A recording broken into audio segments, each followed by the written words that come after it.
Hi everyone, welcome to RK properties. ఇప్పుడు మీ ముందుకు గాజు రామారంలో మెయిన్ రోడ్కి హాఫ్ కిలోమీటర్ దూరంలో 110 స్క్వేర్ యార్డ్స్లో మనకు సింప్లెక్స్ హౌస్ సేల్కి తీసుకురావడం జరిగిందండి. ఈ హౌస్ వచ్చేసి మనకు 5 years ఓల్డ్ హౌస్ అండి. ఇప్పుడు మనం కార్ పార్కింగ్ ఏరియా చూస్తున్నామండి.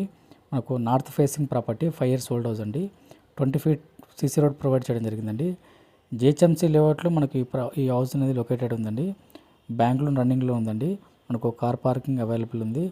Individual bore and Manjeera water available ఉందండి. 2 BHK హౌస్ అండి. ఈ హౌస్ మొత్తం మనకు full false ceiling with LED lights provide చేయడం జరిగింది. మనకు గాజు రామారం ఏరియాలో, రెసిడెన్షియల్ ఏరియాలో సింప్లెక్స్ హౌస్ కొనాలని చూస్తున్నట్లయితే రెస్పాండ్ అవ్వండి. ఈ ప్రాపర్టీ ప్రైస్ వచ్చేసి మనకు 83 lakhs చెప్తున్నారండి. లైట్ నెగోషియబుల్ ఉంటుంది. మనకి ఈ ప్రాపర్టీ నుండి మన కూకట్పల్లికి జస్ట్ 3 నుంచి 3.5 kilometers ఉంటుందండి. మంచి ప్రైమ్ లొకేషన్లో, మంచి రెసిడెన్షియల్ ఏరియాలో ప్రాపర్టీ ఉందండి. ఇంట్రెస్ట్ ఉన్న వాళ్ళు ఆన్ స్క్రీన్ నెంబర్కి కాల్ చేయండి. Thank you.